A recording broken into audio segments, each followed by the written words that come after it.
একজন ডেভেলপার থেকে software engineer হওয়ার প্রথম ধাপই হলো কোড লেখা নিয়ে চিন্তা না করা। কোড কীভাবে লিখব, মেথড কোনটা ইউজ করব, কত দ্রুত কোডিং করব, সেই বিষয়টা নিয়ে চিন্তা না করে বরং সিস্টেমটা কীভাবে ডিজাইন করব, পরবর্তীতে সেই সিস্টেমটা আমি কীভাবে স্কেলেবল করব, আরও যে বিষয়গুলো সেগুলো নিয়ে চিন্তা করা।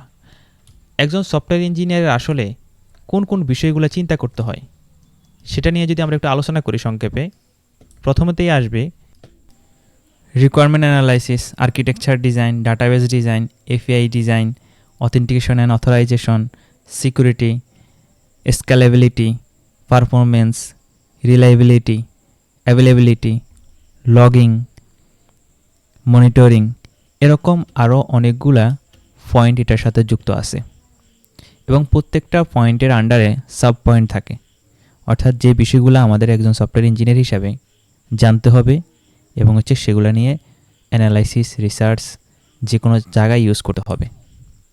এখন এরকম আপনার মাথায় চিন্তা আসতে পারে যে আমি এই বিষয়গুলো নিয়ে কি আগে চিন্তা করব, প্রজেক্ট করার শুরু থেকে আমি চিন্তা শুরু করে দেব, নাকি আমি প্রথমেই কোডিং করা শুরু করে দেব, বা আমি এত কিছু চিন্তা না করে আমার যদি প্রজেক্টটা ছোটোখাটো হয় সেক্ষেত্রে আমি কীভাবে শুরু করব। তাহলে দেখেন এখানে দুইভাবে করা যায়, তবে সেটা নির্ধারিত হয় আপনার প্রজেক্টের সাইজ, টিম, বিজনেসের উপর নির্ভর করে।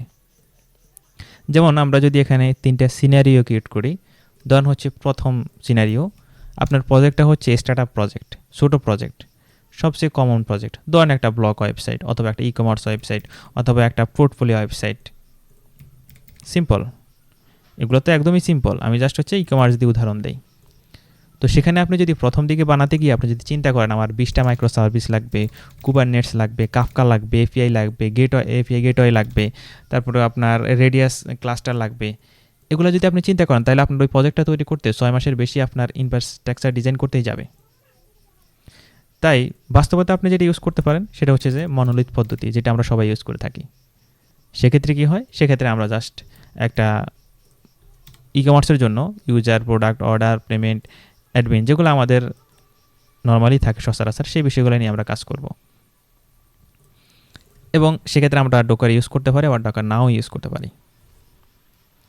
এখন এটা কেন করব, মানে এত শর্টকাট আমরা কেন করব, সেটা যে কারণ বিজনেসের এখানে লক্ষ্য ছোট বলতে আমাদের আগে আমরা প্রোডাক্টটা লঞ্চ করতে হবে, এই প্রোডাক্টটা মার্কেটে যাবে এবং এই প্রোডাক্ট দিয়ে তার বিজনেস শুরু হবে। এখন সেক্ষেত্রে আমি যদি অনেকগুলা সিস্টেম চিন্তা করি সেটা কিন্তু আসলে ইমপ্লিমেন্ট করা উচিত না। এখানে এটাকে এভাবে বলা যায় বিল্ড ফার্স্ট, ভ্যালিডেট ফার্স্ট। যদি আমার এই সিস্টেমটাতে, এই আমার ই-কমার্স ওয়েবসাইটটাতে মিলিয়নস অফ ইউজার আসে, মিলিয়নস অফ অর্ডার পড়ে, যেটা আমরা অন্যান্য যে বড় বড় ই-কমার্স সাইটগুলোতে দেখি সেগুলোর মতো যদি হয়ে যায়, তাহলে সেক্ষেত্রে আমার কী করা দরকার। এখন আমরা আসি সিনারিও 2তে। সিনারিও 2তে আমরা ইউজার সংখ্যা বাড়বে, অর্থাৎ আমাদের যে সিস্টেমে সেখানে ইউজার সংখ্যা বাড়বে। তাহলে 100 ইউজার যদি হয় সেক্ষেত্রে আমার কি হবে, এবং 1000 ইউজার হলে সেক্ষেত্রে কি হবে, অথবা 10 লাখ ইউজার হলে সেক্ষেত্রে কি হবে।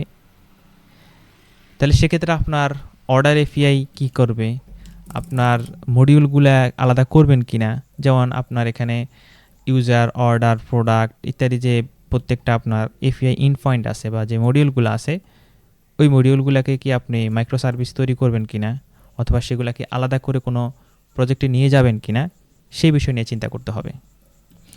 এটা কিন্তু কখন যখন আপনার ইউজার বাড়তেছে, আপনার অর্ডার সিস্টেম বাড়তেছে, আপনার ভিজিটর বাড়তেছে, বা আপনার ট্রাফিক বাড়তেছে। যখনই আপনার ট্রাফিক বাড়তেছে তখন আপনার এই বিষয়গুলো মাথায় চলে আসতে হবে। তখন আপনি এখানে ইঞ্জিনিয়ারিংয়ের যে মডিউলগুলো আছে সেগুলো ইমপ্লিমেন্ট করা শুরু করতে হবে। ধরেন আপনার সিস্টেমটাতে অর্ডার বেড়ে গেল, তাহলে আপনাকে যেটা করতে হবে, আপনার যে অর্ডার ইনপয়েন্টটা আছে, অর্ডার ইনপয়েন্টের জন্য আপনার আলাদা করে একটা প্রজেক্ট তৈরি করতে হবে। আর এই সিস্টেমটাকে বলে স্ট্যাঙ্গুলার প্যাটার্ন, অর্থাৎ একেবারে পুরো সিস্টেম ভাঙা হয় না, ধীরে ধীরে একটি অংশ বের করা হয়। ধরেন আপনার এই প্রজেক্টের ভিতরে সবচেয়ে অর্ডার বেশি হচ্ছে, এখন এত পরিমাণ অর্ডার হচ্ছে যেটা আপনার এই সার্ভার দিয়ে হ্যান্ডেল করতে পারতেছেন না। সেক্ষেত্রে আপনাকে কী করতে হবে, এটাকে আপনার আলাদা একটা প্রজেক্টে নিয়ে আসতে হবে। যেমন আমরা দেখি নেটফ্লিক্স, অ্যামাজন সহ বড় অনেক কোম্পানি আছে, তারা শুরুতে কিন্তু মনোলিথ ছিল, পরবর্তীতে তারা আস্তে আস্তে মাইক্রো সার্ভিসের দিকে চলে গেছে। নেক্সট আমরা আসি সিনারিও 3। অনেক বড় কোম্পানি, ধরো অ্যামাজন, ধরতে পারেন এটা অ্যামাজন। তো অ্যামাজনে ধরেন নতুন একটা পেমেন্ট গেটওয়ে সিস্টেম অথবা হচ্ছে নতুন একটা পেমেন্ট সিস্টেম আসলো বা বানানো দরকার, তখন কি আপনি নর্মাল ওই মনোলিথ সিস্টেম দিয়ে শুরু করবেন? কখনোই না।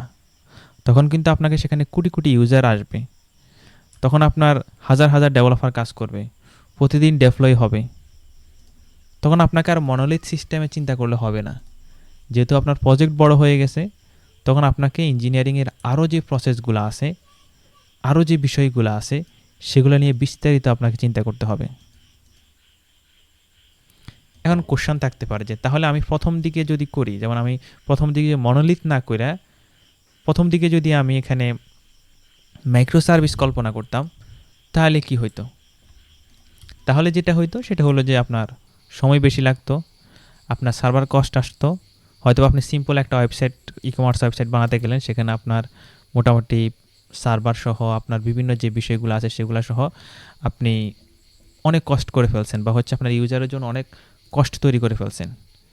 তাহলে সেক্ষেত্রে তো আপনার স্টার্ট আপটা থাকবে না, ওটা ধ্বংস হয়ে যাবে।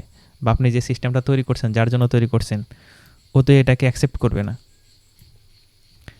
সেজন্য এই যে আপনি একজন ডেভেলপার, আপনি ডেভেলপার শুধু কোডিং করতেছেন, যখনই আপনার মাথার ভিতরে এই যে বিষয়গুলো আপনার চলে আসবে, তখনই আপনি মনে করবেন ইঞ্জিনিয়ারিংয়ের প্রথম স্টেজে আপনি প্রবেশ করতেছেন। তো আজকে এই পর্যন্তই। আমরা ইনশাআল্লাহ সিস্টেম ডিজাইন নিয়ে আস্তে আস্তে সামনে কথা বলবো। আসসালামু আলাইকুম রহমতুল্লাহ।